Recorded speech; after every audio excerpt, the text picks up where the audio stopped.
বৈচিত্ৰতাৰে ভৰপূৰ অসম ৰাজ্য। অসমৰ জাতি জনগোষ্ঠীৰ বৰ্ণিল সমাহাৰেৰে বিভিন্ন ধৰ্মাৱলম্বী ভাষা ভাষিক লোকৰ মিলনেৰে অতীজৰে পৰা অসম ৰাজ্য স্বমহিমাৰে উদ্ভাসিত। এই অসম প্ৰদেশত অতীতৰে পৰা আধ্যাত্মিক ভাৱৰ অনাবিল ধাৰা প্ৰবাহমান হৈ আছে। বিভিন্ন ধৰ্মৰ উপাসনাস্থলীসমূহ ভক্তিৰ অমিয়া ৰসেৰে বুৰ গৈ আছে।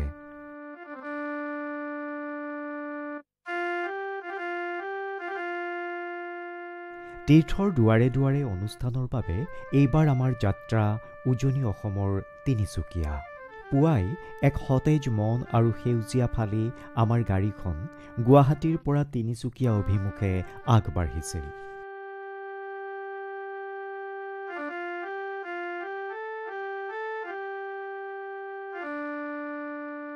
তিনিচুকীয়া এখন অসমৰ অন্যতম ঔদ্যোগিক চহৰ। গুৱাহাটীৰ পৰা তিনিচুকীয়াৰ দূৰত্ব প্ৰায় 500 কিলোমিটাৰ। পূৰ্বে তিনিচুকীয়া আৰু ডিব্ৰুগড় জিলাৰ বৃহৎ অংশ মটক ৰাজ্যৰ অংশ আছিল। ইয়াৰ ৰাজধানী আছিল বেংমৰা বা চাংমাই পথাৰ। মটক ৰজা সৰ্বানন্দ সিংহই প্ৰথমে তেওঁৰ ৰাজ্যৰ ৰাজধানী গুইজান নদীৰ পাৰৰ ৰঙাগড়ত স্থাপন কৰিছিল। পিছত তেওঁ বেংমৰালৈ ৰাজধানী উঠাই নিয়ে। সৰ্বানন্দ সিংহই তেওঁৰ মন্ত্ৰী গোপীনাথ বৰবৰুৱা গোধাৰ সহায়ত বেংমৰা নগৰ নিৰ্মাণ কৰোৱাইছিল। এই নগৰৰ অৱস্থিতি বৰ্তমানৰ তিনিচুকীয়া নগৰৰ মাজতে আছিল। সৰ্বানন্দ সিংহৰ আদেশত গোধা বৰুৱাই বেংমৰাত এটা ত্ৰিভুজ আকৃতিৰ পুখুৰী খান্দিছিল, যাক তিনিকোণীয়া পুখুৰী বুলি জনা গৈছিল। 1884 চনত ডিব্ৰু-চৈখোৱা ৰেল লাইন নিৰ্মাণ হওঁতে এই পুখুৰীৰ কাষতে এটা ষ্টেচন সজা হৈছিল। ইয়াক তিনিচুকীয়া নামকৰণ কৰা হৈছিল। পৰৱৰ্তী সময়ত জিলাখনৰ নামে তিনিচুকীয়া হৈ পৰে। তিনিচুকীয়া জিলাৰ অন্যতম বিশেষত্ব হ'ল 1823 চনত ব্ৰিটিছসকলে শদিয়াত চাহগছৰ আৱিষ্কাৰ কৰে আৰু তিনিচুকীয়াৰ ওচৰৰ চাবুৱাত এই চাহগছ ৰোপণ কৰা হয়। 1876 চনত তিনিচুকীয়াৰ লিডু আৰু মাৰ্ঘেৰিটাত কয়লা আৱিষ্কাৰ কৰা হয়।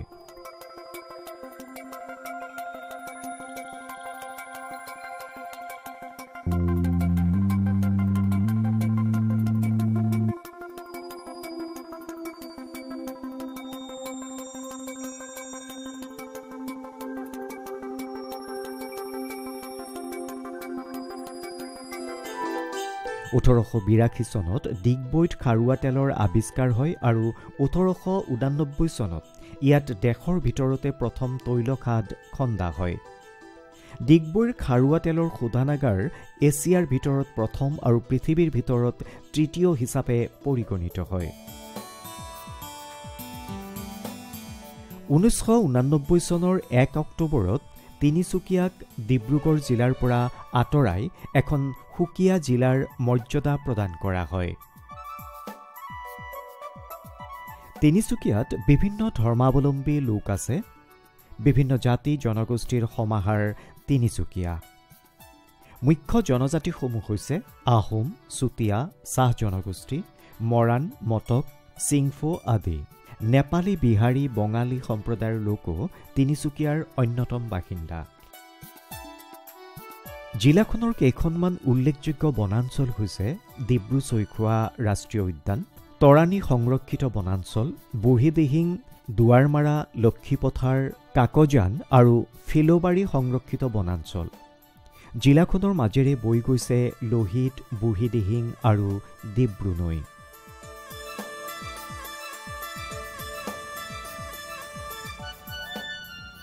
নমস্কাৰ প্ৰিয় দৰ্শক, মই বৰ্তমান এনেকুৱা এক পৰিৱেশৰ মাজত উপস্থিত আছোঁ, যি পৰিৱেশ দেখিলে আপোনালোকৰ মনবোৰো ভাল লাগি যাব। হয়, মোৰ দুয়োপাৰে কেৱল সেউজীয়া সেউজীয়া সেউজীয়া, অৰ্থাৎ মোৰ দুয়োকাষে কেৱল চাহ বাগিচা।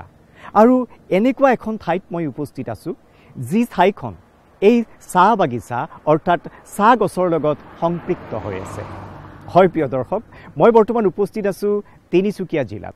আৰু তিনিচুকীয়া জিলাতে এই চাহ গছৰ আৱিষ্কাৰ কৰিছিল ব্ৰিটিছসকলে আৰু আমি আজি উপস্থিত হৈছোঁ তীৰ্থৰ দুৱাৰে দুৱাৰে অনুষ্ঠানৰ বাবে এই তিনিচুকীয়াত প্ৰিয় দৰ্শক অসমৰ ভিন্ন প্ৰান্তৰ তীৰ্থস্থলীসমূহ আমি আপোনালোকক দেখুৱাবলৈ প্ৰয়াস কৰোঁ যত্ন কৰোঁ এই তীৰ্থৰ দুৱাৰে দুৱাৰে অনুষ্ঠানৰ মাধ্যমেৰে আজি আমি আপোনালোকক তিনিচুকীয়া জিলাত থকা যি তীৰ্থস্থলীসমূহ এই তীৰ্থস্থলীসমূহ আপোনালোকক দেখুৱাবলৈ প্ৰয়াস কৰিম বৰ্তমান আমি যাবলৈ ওলাইছোঁ এনেকুৱা এখন তীৰ্থস্থলীলৈ যিখন তীৰ্থস্থলী আপোনালোকে দেখিলে আপোনালোকৰ মনবোৰ ভক্তিত গদগদ হৈ উঠিব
তিনিচুকীয়া চহৰৰ পৰা প্ৰায় 15 কিলোমিটাৰ নিলগত বৰডুবিত আছে ইতিহাস প্ৰসিদ্ধ টিলিঙা মন্দিৰ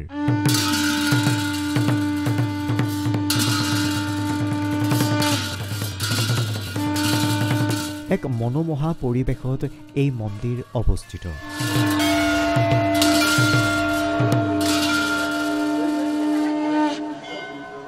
এই মন্দিৰটোলৈ প্ৰত্যেক দিনাই ভক্তৰ সমাগম ঘটে 1967-68 চনমানত এই মন্দিৰ নিৰ্মাণ কৰা হৈছিল প্ৰায় 56 বছৰ আগতে বৰ্তমান মন্দিৰ নিৰ্মাণ হোৱা ঠাইডোখৰৰ চাৰিওফালে কেৱল চাহ বাগান আছিল নিৰ্জন ঠাইডোখৰত এডাল আহত গছ আছিল এদিন পাণ্ডে উপাধিৰ এজন পুৰোহিতে হঠাৎ সেই আহত গছজোপাৰ শিপাৰ মাজত এটা শিৱলিংগ দেখি বিস্ময়াভূত হৈ পৰে লগে লগে তেওঁ বাগানৰ মালিকক কথাটো অৱগত কৰিলে তেতিয়াৰ পৰা এই পবিত্ৰ ঠাইখিনিত যথা ৰীতিমতে ভগৱান শিৱৰ পূজা অৰ্চনা কৰা হয়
हरि ओम सुबह घोड़ी नानी मातुराय मुष्टुवागते दिव्या नानी हरि ओम सुबह विष्णु विष्णु विष्णु विष्णु जमदिवलचारमते श्री सुहारुमन मासुलुच्छ मध्य मंगलवारे आसाम ब्रांच अमरकमंड अंतर्गत गुवाहाटी मंडल अंतर्गत गुवाहाटी ग्रामे नामरे रुद्र वनत भागिल अमो नाम गोतो उत्पन्नम मोरंगदी अमन शांति तो शांति विन वाद निवारण तस्नो देशे ताई सदा शिवासुता नानाविध पुष्पाणि समर्पयामि मातुष्णराय नायदिया नाम हरि ओम सुबह घोड़ी नानी मातुराय मुष्टुवागते दिव्या नानी हरि ओम सुबह नानाविध पुष्पाणि समर्पयामि मातुराय जो आगति दिव्या नानी हरि ओम सुबह नवतु वत्पाल सुबह मातुराय मुष्टुवागते दिव्या नानी हरि ओम सुबह घोड़ी नानी मातुराय मुष्टुवागते नादिया नमरि ओम सुबह पापम मातुरमा भपात्म वासम भद्राय मंदिर गात्र बापर गोदरि ओम सुबह घोड़ी नानी मातुराय मुष्टुवागते दिव्या शांति पर एकदम शांति हरि ओम सर्व चंदमिंदु भावना समादाम लक्ष्मी तीसति सर्वते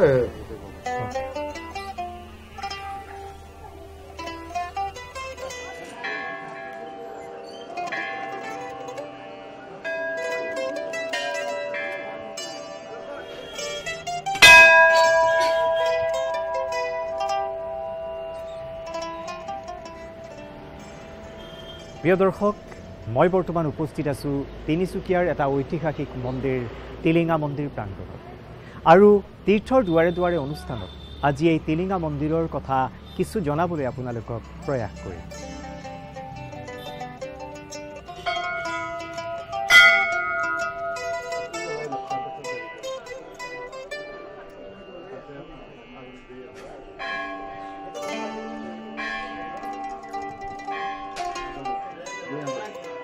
हरि ओम सुबह नानी मातुराय मुष्टुवागते दिव्या नानी हरि ओम सुबह घोड़ी नानी मातुराय मुष्टुवागते दिव्या नानी हरि ओम सुबह दीदाम दिव्या नानी बीजन वास नारायण मातुराय मुष्टुवागते दिव्या नानी हरि ओम सुबह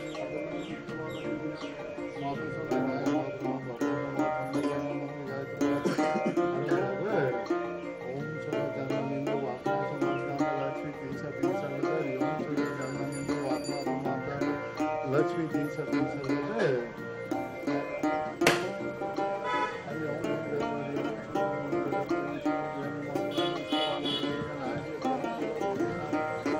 पार्वती दिव्या मातुश्री नानी हरि ओम हम जलस्नान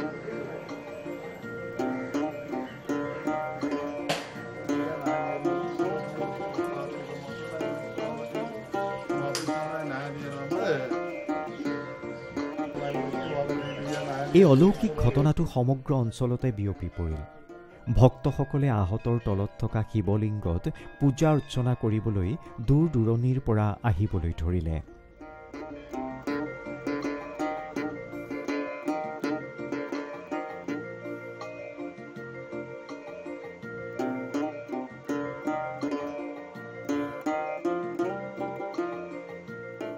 चारों तरफ पहले बागान था बागान का ये पीपल का पेड़ था पहले वो पेड़ का अंदर ही शिवलिंग तब छोटा देखा गया था शिवलिंग देखने का बाद से आपका 1967-68 से शिवलिंग देखने का बाद से पूजा चालू हुआ पहले तो बागान का खबर दी है मालिक हम लोग को तो शुरुआत में दादाजी मेरे वो तो स्वर्गीय वासुदेव पांडे अब तो गुजर गए हैं पहले उन्हीं ने पूजा चालू किए थे वहाँ पे अब वहाँ पिताजी कर रहे हैं मैं कर रहा हूँ धनंजय पांडे मेरा नाम है अब पूजा चालू कर रहे हैं इस मंदिर का विशेषता आपका जो भी मनोकामना प्राय पूरा होना ही है माने जो भी इच्छा लेके आते हैं भक्त उनका मनोकामना पूरा होता ही है माने पहले पेड़ में डाल निकला हुआ था उसमें घंटी बंधा हुआ था 2-4 टू वो घंटी को देख के उस टाइम में तो कुछ नहीं था चारों तरफ बागान था वो डाल में घंटी बांधते बांधते एक तरफ से मैंने घंटी ज़्यादा हो गई है वो घंटी देख के वो घंटी बांधने का ही हमें पता चलने चालू हो गया और घंटी विशेष करके मन्नत किया जाता है काम होने पर घंटी बांधते हैं साल में आपका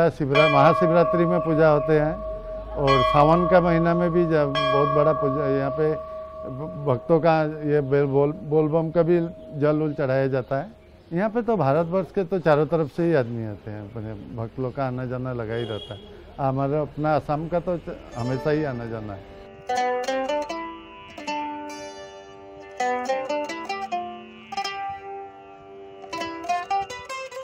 পূৰ্বতে বহু ভক্তই আহি আহত গছৰ ডালত ডাঙৰ ডাঙৰ একোটা ঘণ্টা বান্ধিবলৈ ধৰিলে আহত গছত টিলিঙা বান্ধিলে ভক্তসকলৰ মনোবাঞ্ছা পূৰ্ণ হয় বুলি বিশ্বাস প্ৰগাঢ় হ'বলৈ ধৰিলে।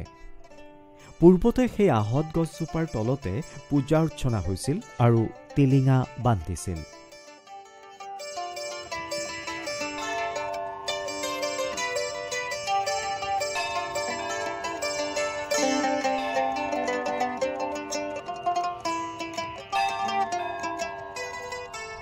লাহে লাহে তাত এটা সুদৃশ্য মন্দিৰ নিৰ্মাণ হ'ল। আহত গছৰ পৰিৱৰ্তে ভক্তসকলক মন্দিৰৰ বেৰৰ নিৰ্দিষ্ট স্থানত টিলিঙা বান্ধিবৰ কাৰণে ব্যৱস্থা কৰি দিয়া হ'ল। এই মন্দিৰলৈ আহি টিলিঙা বান্ধি পূজা অৰ্চনা আগবঢ়ালে মনোকামনা পূৰ্ণ হয় বুলি ভাৰতৰ বিভিন্ন প্ৰান্তৰ ভক্ত এই মন্দিৰলৈ আহে।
প্ৰিয় দৰ্শক, টিলিঙা মন্দিৰৰ এক অন্যতম বিশেষত্ব হৈছে ইয়াত টিলিঙা বান্ধি দিয়াটো।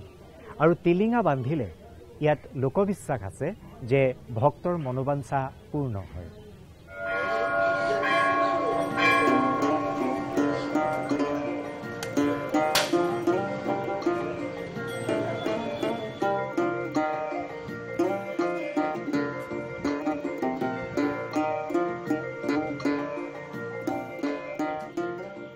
আমি শিৱসাগৰ ডিষ্ট্ৰিক্ট শিমলুগুৰিৰ বালিঘাটৰ পৰা আহিছোঁ। আমি বালিঘাট শ্ৰী শ্ৰী সাৰ্বজনীন দুৰ্গা পূজাৰ কমিটিৰ ফালৰ পৰা আহিছোঁ। আৰু আমাৰ এই কমিটিখনে আজি প্ৰত্যেক বছৰে আমি দুৰ্গা পূজাৰ আগত মঙলবাৰৰ দিনটোত আমি ইয়াত টিলিঙা মন্দিৰলৈ অহা হয়। আৰু সেই হেতুকে আমি আজি মঙলবাৰ দিনটোতে আমি গোটেই সমজুৱাকৈ আমি সমূহ মানে বালিঘাটবাসী ৰাইজ হৈ আৰু দুৰ্গা পূজা সমিতি হৈ আমি এগছি শৰাই আগবঢ়াইছোঁ টিলিঙা মন্দিৰত। আৰু সেইমতে আমি সফলমণ্ডিত হৈছোঁ প্ৰত্যেক বছৰে। এই বছৰো যাতে আমি দুৰ্গা পূজাত আমি সফলমণ্ডিত হ'ব পাৰোঁ, সেই আশাৰে আমি এই পূজা ভাগিত লৈ মানে শৰাই এখন দিবলৈ আহিছোঁ।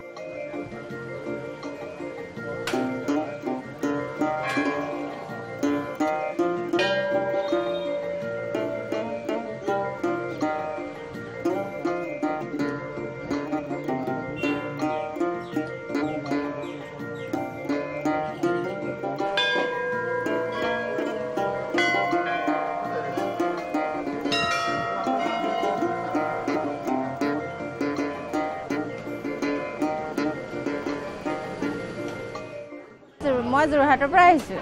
ভাল লাগিছে, বহুত ধুনীয়া লাগিছে।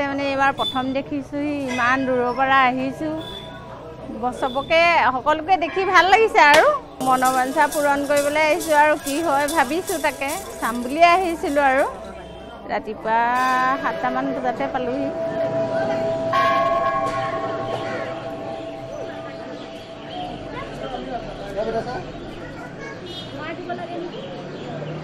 জুলীয়া জনপদ আহিয়ে থাকোঁ ইয়ালৈ, মাজে মাজে আহি থাকোঁ। মাহেকৰ মূৰত এবাৰ আহোঁৱেই মাহেকত। আহি ভাল লাগে, বিশেষকৈ সোমবাৰ দিনটোত আহি বেছি ভাল লাগে। আৰু আজি ল'ৰাৰ বাৰ্থডে হয়, সেইকাৰণে শৰাই এখন ইয়াত দিবলৈ আহিলোঁ। আৰু সেই ফেমিলিৰ লগত ল'ৰাটোক লগত লৈ আহিছোঁ। আৰু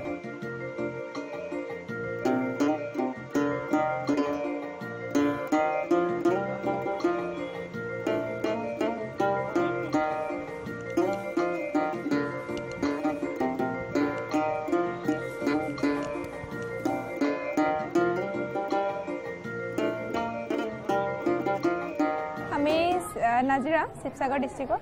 মই এবাৰ প্ৰথমবাৰ আহিছোঁ, কিন্তু মোৰ লগৰসকল আহিছে ইয়ালৈ। ভালে লাগিছে, বহুত ভাল লাগিছে আজি পৰিৱেশটো চাই পিনি। বিশ্বাসটো আছে, ফলি আছে সকলৰ, মানে ৰাইজসকলে যেতিয়া ইমান বিশ্বাসত আহে, ইমান দূৰৰ পৰা আহে, নিশ্চয় ইয়াত ভগৱান আছে, মানিব লাগিব আমি। সেইবাবে আমিও আজি আহিছোঁ, মনৰ আশা পূৰণ হ'বৰ কাৰণে টিলিঙা বান্ধিছোঁ।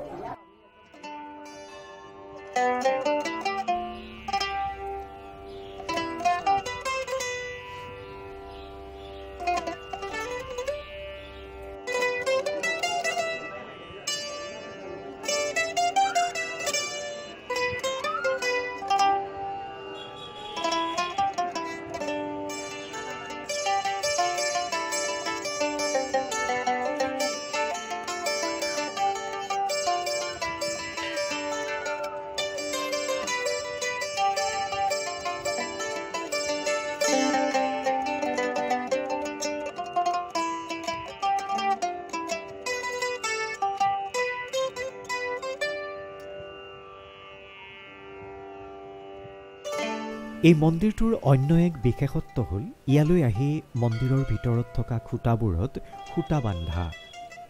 এনেদৰে মন্দিৰৰ খুঁটাত সূতা বান্ধিলে ভগৱান শিৱই ভক্তৰ মনোবাঞ্ছা পূৰ্ণ কৰে বুলি লোকবিশ্বাস আছে।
এই টিলিঙা মন্দিৰক কেন্দ্ৰ কৰি ইয়াৰ চৌপাশে গঢ়ি উঠিছে এক বাণিজ্য।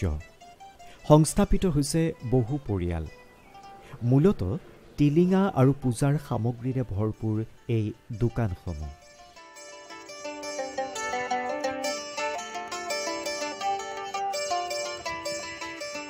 আমাৰ দোকানী ইয়াত 20-25 বছৰমান হ'ল। মোৰ দোকান খোলাটো 20-25 বছৰমান হ'ল, আৰু দোকানৰ বেছি বছৰ হ'ল। মানে আগতো গছটো আছিলে, গছটোত টিলিঙা বান্ধি আছিলে, ধূপচাকি জ্বলাই আছিলে। মন্দিৰখন যেতিয়া হৈ গ'ল তেতিয়া এতিয়া চব ছাইডতে বান্ধি আছে, ধূপচাকি জ্বলাই। বহুত দূৰৰ পৰা মানুহ আহে, গুৱাহাটী বাহিৰৰ বম্বে, দিল্লী, কলকাতা চবৰ পৰা মানুহ আহে। বাবা ইয়াত চবৰ মনোকামনা পূৰ্ণ কৰে। ইয়াত সেইকাৰণে টিলিঙা বান্ধি যায়।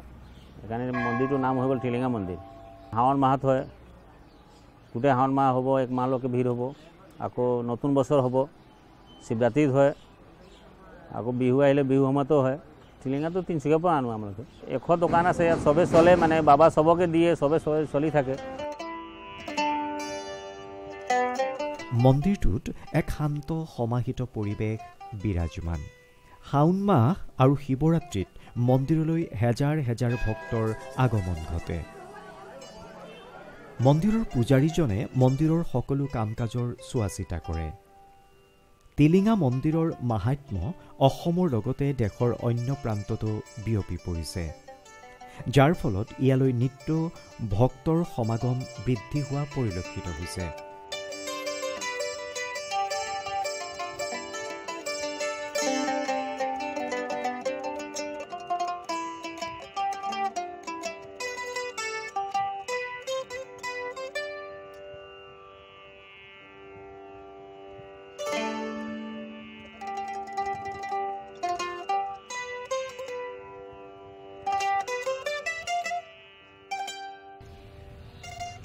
প্ৰিয় দৰ্শক, তীৰ্থৰ দুৱাৰে দুৱাৰে অনুষ্ঠানত আজি আমি তিনিচুকীয়াৰ ঐতিহাসিক টিলিঙা মন্দিৰ আপোনালোকক দেখুৱাবলৈ বিনম্ৰ প্ৰয়াস কৰিলোঁ। পৰৱৰ্তী খণ্ডতো আমি তিনিচুকীয়াৰ আন আন তীৰ্থস্থলীসমূহ আপোনালোকক দেখুৱাবলৈ প্ৰয়াস কৰিম। আপোনালোকে চাই থাকিব DD অসমৰ অনুষ্ঠান তীৰ্থৰ দুৱাৰে দুৱাৰে।